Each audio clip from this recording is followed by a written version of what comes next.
και να χειροκροτήσουμε την πρώτη χοροδία που μας έρχεται από τη Χαλκιδική. Είναι η Δημοτική Χοροδία Νέας Τρίγλιας. Η Δημοτική Χοροδία Νέας Τρίγλιας του Δήμου Νέας Προποντίδας του νομού Χαλκιδικής ιδρύθηκε το 2012 και λειτουργεί μέχρι σήμερα. Αριθμεί πάνω από 40 μέλη.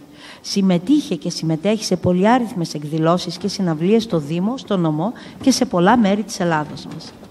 Κάποιες από τις συμμετοχές της ήταν στην Κέρκυρα, Καρδίτσα, Λίμνο, Φλόρινα, στην τιμητική εκδήλωση για τη χοροδία στο σπίτι των Τριγλιανών, στη Ραφίνα Αττικής, στα Τρίκαλα, στη Νέα Ποτίδεα, στο Μέγαρο Μουσικής Θεσσαλονίκης. Στο ποικίλο ρεπερτόριό της συμπεριλαμβάνει τραγούδια, μικρασιάτικα, δημοτικά, λαϊκά, έντεχνα. Η υπεύθυνη της χοροδίας είναι η κυρία Χρυσούλα Σαράφη. Όπως και πέρσι είχαν συμμετάσχει στο 3ο Διεθνές Χοροδιακό Φεστιβάλ, έτσι και φέτος συμμετάσχουν στο 4ο Διεθνές Χοροδιακό Φεστιβάλ με μαέστρο τον κύριο Δημήτρη Θεοδωράκη. Στο πιάνο, έχω υποσχεθεί ότι θα το πω σωστά, είναι η κυρία Ζιζή Νασκιντασβίλη, ενώ τα τραγούδια που θα ακούσουμε είναι «Να αγαπάς τα πουλιά και τη θάλασσα» του Παντελή Θαλασσινού, «Ο εφιάλτης της Περσεφόνης» Μάνο Χατζηδάκη, «Ο τόπος» Παντελής Θαλασσινός, «Μενεξέδες και ζουμπούλια» παραδοσιακό μικρασιάτικο. Παρακαλώ το μαέστρο κύριο Θεοδωράκη να έρθει στη σκηνή.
Συγχαρητήρια, μαέστρο, γλυκύτατες κυρίες μου και πέρσι, και ευχαριστώ που καταφέρατε, όσες καταφέρατε, γιατί ξέρω πόσες είστε πραγματικά, εγώ σας έχω δει.